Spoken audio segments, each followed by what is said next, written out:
Você está ouvindo o programa Nó na Garganta, um podcast especial de André Moreira, pré-candidato a vereador de Vitória, Espírito Santo, pelo Partido Socialismo e Liberdade, o PSOL, com a mediação do jornalista José Rabelo. Sejam bem-vindos, eu sou José Rabelo, jornalista. Bom dia, boa tarde, boa noite para você que parou aqui para ouvir este que é o terceiro episódio do podcast Nó na Garganta. Programa gravado nesta quarta-feira, dia 9 de setembro de 2020. É uma iniciativa do pré-candidato a vereador por Vitória pelo PSOL, André Moreira. Opa, André, e aí, tudo bom? Tudo bom, Zé? Bom dia, boa tarde, boa noite a todos e todas também. Então, a gente conversou um pouco no último episódio sobre a questão da volta às aulas, né? Agora, nesse último sábado, dia 5, o governador Renato Casagrande parece que vai realmente pôr o plano dele para funcionar, né? Ele anunciou no último sábado o plano de retomada das aulas, já com todo o planejamento aí para voltar, definitivamente. A gente viu que o plano está prevendo uma volta gradativa. Ele prevê voltar às aulas primeiro com o ensino médio, com os alunos do ensino médio, a partir de outubro. E em novembro, ele voltaria também com as aulas para os alunos do ensino fundamental.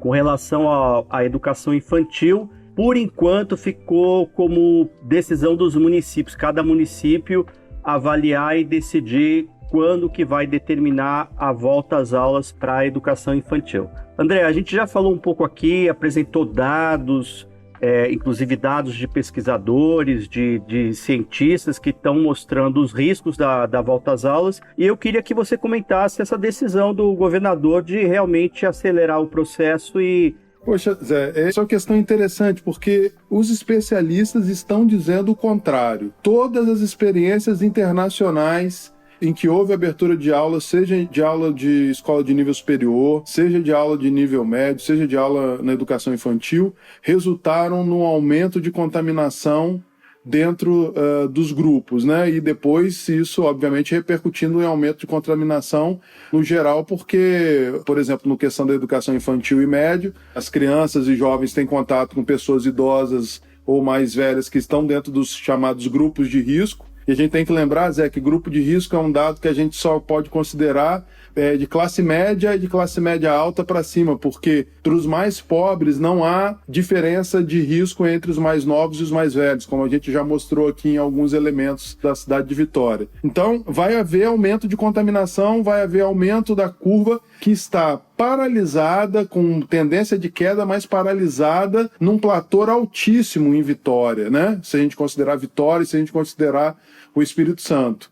Como a gente tinha levantado, Zé, o Espírito Santo tem mais de 20 vezes o tamanho do número de contaminações diárias que o protocolo necessário para a abertura das aulas indica. A Vitória tem 10 vezes mais contaminações diárias do que indicaria o protocolo para o início da retomada das aulas. Ô André, aproveitando que você falou da questão dos dados, só para a gente situar o pessoal que está ouvindo, houve uma audiência pública que a Câmara de Vitória promoveu justamente para discutir a volta às aulas. E nessa audiência pública, entre outros participantes, estava lá a pesquisadora Patrícia Canto Ribeiro, que é da Fundação Oswaldo Cruz, e ela trouxe esses números, e com bastante propriedade, os números que você mencionou agora. Ela falou que 3 a 4 casos novos era assim, uma situação mínima tolerável para você começar a pensar em retomar as aulas, né? Você até fez essa observação aí dos dados, e a gente percebe, quando ela participou dessa audiência, foi no dia 18 de agosto. Nessa data, a gente tinha uma média de 56 casos em Vitória, né? Casos novos, né? Você pegando o dado do mês de agosto todo e tirando uma média, a gente vai chegar na média de 61 casos. Realmente está muito distante de você pensar em qualquer possibilidade de retorno às aulas, né? Não, muito distante. A média de Vitória era essa, né? Final de agosto, 61 casos, com uma variação final de semana para meio de semana que é até grande, né, o número de notificações. A gente tem que lembrar que notificação tem uma certa burocracia, a notificação acontece depois da verificação alguns dias, e então a média é o dado mais importante para a gente entender como a contaminação acontece. Quando a gente fala disso de Vitória, a gente também tem que lembrar que no estado do Espírito Santo, naquele momento a gente estava em 994 casos e que agora a gente está em cerca de 800 casos. Casos novos, né? Por dia. Casos novos por dia, casos novos diários. Isso é muito acima, como a gente disse, do que a Patrícia Canto indicou como seguro para a abertura de protocolo. Portanto, a gente está de novo diante do interesse econômico das empresas, dos grupos econômicos para fazer a reabertura. Mas a população, Zé, ela não quer essa reabertura, ela não quer colocar nem as crianças em risco, nem quer correr o risco de se colocar em risco por conta dessa reabertura. E aí, bicho, tem uma coisa que eu acho que é o mais importante que está acontecendo agora, que o protocolo pressupõe a existência das mortes, a ocorrência das mortes após o protocolo, e já estabelece e autoriza, olha que absurdo, autoriza a realização de manifestações nas escolas em relação às mortes, né? Veja só, primeiro, ninguém precisa de autorização para se manifestar em relação à morte, porque isso é um direito que cada comunidade, que cada um tem, que cada pessoa tem, direito fundamental, inclusive, de se manifestar em relação à ocorrência das mortes. Mas o mais importante é que isso faz com que o governo pressuponha que a abertura trará mortes para a comunidade escolar. Então, é perverso o que o governo está falando. O secretário De Ângelo aí tentou justificar essa presença disso no protocolo, a presença dessa previsão aí no protocolo, mas ela é muito perversa porque ela já está dizendo assim, olha, nós vamos reabrir porque a gente quer reabrir e vocês correrão o risco de se contaminarem e de morrerem. E a comunidade também. Então, se ocorrer alguma coisa, nós autorizamos que vocês façam as suas manifestações fúnebres aí em relação àquelas pessoas que morrerem. Quer dizer, antes é melhor fechar do que autorizar manifestações públicas em relação à morte daquelas pessoas que vão ser afetadas pela Covid, justamente pelo ato do governo do estado, mas mais pessoalmente do secretário De Ângelo, de abrir as escolas no momento, Zé, que nem do ponto de vista econômico e pedagógico se justifica mais, porque são 2 ou 3 meses, e nós não tem nem 3 meses inteiros de aula para frente a partir da data que está sendo proposta a abertura. O André, pior ainda, porque seria a volta do ensino fundamental só a partir de novembro, quer dizer, praticamente você não tem nem 2 meses de aula, porque novembro, dezembro já chega Natal, fim de ano, então você não teria nem 2 meses. Agora, André, voltando aqui à questão do plano apresentado pelo governo do estado para a volta às aulas, a gente percebe, a partir disso, até essa crítica que você fez agora em relação a essa correria toda para voltar às aulas, que a gente não consegue entender qual a justificativa de tanta pressa para isso. Eu lendo aqui o plano, né, é um plano enorme, dividido em 3 aspectos pedagógicos, psicossociais e aspectos sanitários e administrativos. É um verdadeiro tratado, e eu fiquei com a sensação de que o governo, quando ele propõe agora a consulta pública, que vai até o próximo dia 14 de setembro, ele parece que está querendo empurrar a responsabilidade para a população. Pelo menos foi essa a sensação que eu tive. Quando eu olhei o formulário que a Secretaria de Educação criou no Google para fazer essa consulta, são 16 páginas de consulta, com uma letrinha pequenininha, né, que o cara vai ter que dispor de uma grande força de vontade para ler todo esse material. Eu fico pensando quem que vai se dispor a ler o material. Eu contei, eu tive a pachorra de contar. São 1.411 linhas de texto, são quase mais de 20 mil palavras, para o cara se debruçar, ler, e no finalzinho, no rodapé de cada uma dessas 16 páginas tem assim: escreva aqui sua opinião. Na verdade, é o plano dividido em 16 partes para o cidadão, para a mãe, para o pai de aluno opinar. É uma coisa que, não, na minha opinião, não tem pé nem cabeça, parece mais uma tentativa do governo querer transferir a responsabilidade para os pais, para as mães responsáveis pelos alunos. O que você acha? Bem, é isso aí, assim, a primeira coisa é que o protocolo de reabertura com 16 páginas não permite que as pessoas que estão, inclusive, fazendo várias atividades durante a pandemia tenham condição de fazer uma leitura desse documento todo e, com clareza, poderem responder a questão fundamental, né, que é se reabre ou se não reabre.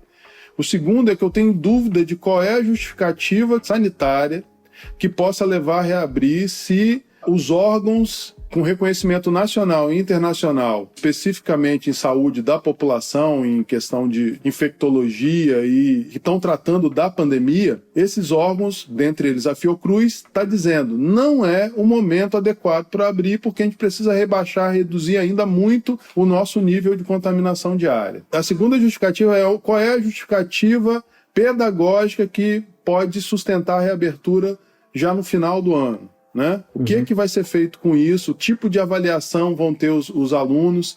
Que tipo de estresse vai se causar nessas crianças e adolescentes se colocando aí de novo nas aulas que justifique qualquer produção do ponto de vista do conhecimento? Não há. A pessoa de bom senso sabe que não há. E aí, Zé, é isso. Assim, eu acho que a única coisa que o governo quer fazer é dizer para quem manda no governo, que são as empresas, que talvez não exista sustentação política para a reabertura. Talvez seja essa a saída que o governo quer fazer, porque eles estão sendo pressionados, as empresas querem abrir e talvez seja essa a finalidade. Outra coisa, se tem um relatório com 16 páginas, o que a gente precisa fazer, na verdade, são audiências públicas para essa discussão, onde todas as partes possam ter voz e a decisão pudesse ser tomada de uma forma democrática pela população. Eu sou a favor de audiências públicas, de processos públicos de consulta, mas não um processo que é unilateral como esse que você está me dizendo, além do mais, um documento tão extenso que pode dificultar o acesso dele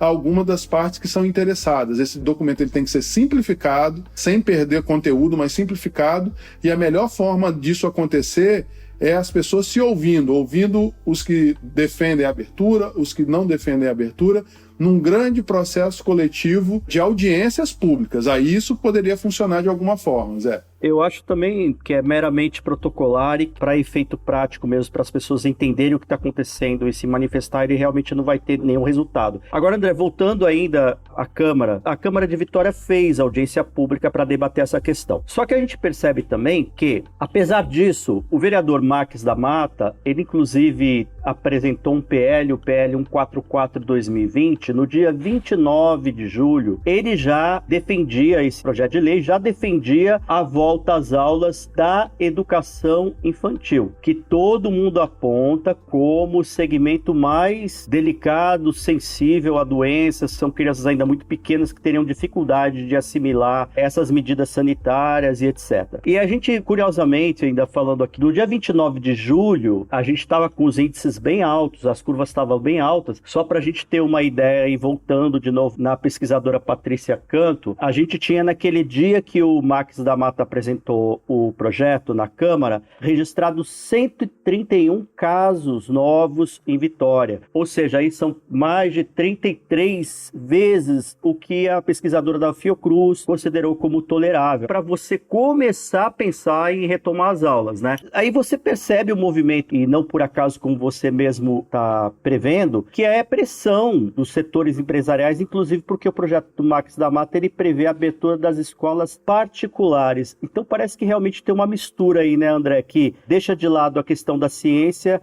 e, mais uma vez, como aconteceu durante todo esse processo da pandemia, você deixa a ciência de lado e atende a pauta econômica, que parece que para muita gente ainda é a mais importante, né?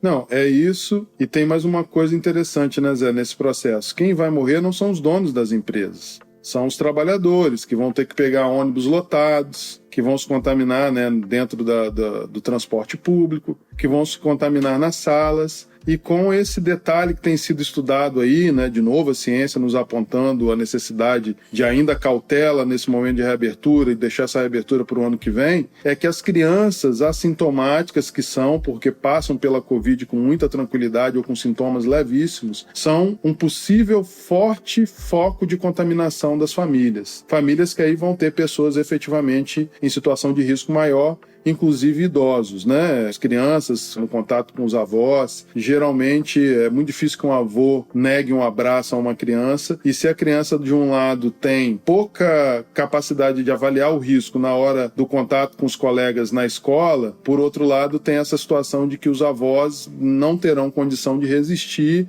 mesmo, porque é impossível você pedir isso a um avô ou uma avó, de resistir ao contato físico com as crianças. E na maioria dos casos de crianças, especialmente das classes mais baixas, as pessoas estão economicamente mais pobres, né?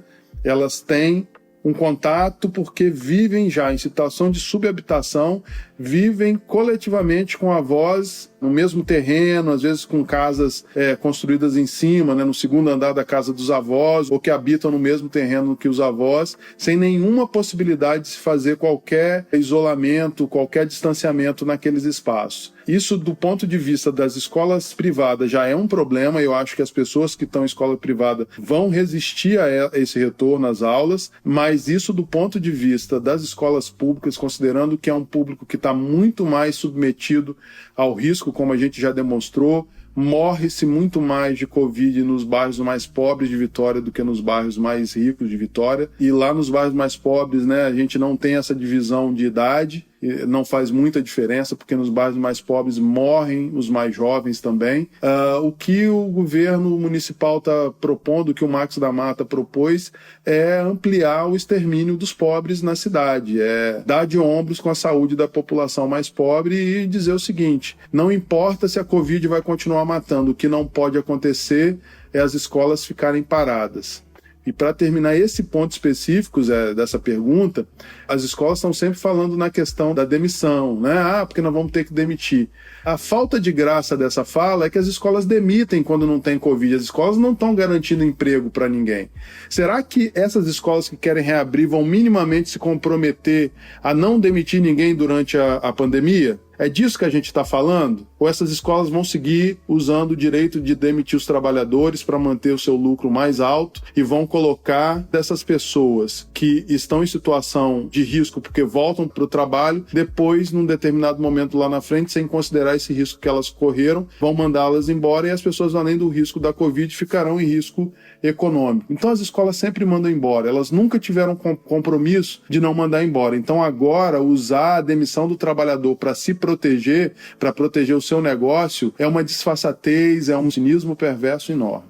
Obrigado, a gente vai chegando ao final. Obrigado a você que ouviu mais um episódio de Nó na Garganta. Eu agradeço a vocês e agradeço ao André. André, valeu, até a próxima. Obrigado, Zé. Bom dia, boa tarde, boa noite a todas e todos que nos ouviram e até a próxima. Você acabou de ouvir o programa Nó na Garganta, um podcast especial de André Moreira, pré-candidato a vereador de Vitória Espírito Santo pelo Partido Socialismo e Liberdade, o PSOL, com a mediação do jornalista José Rabelo.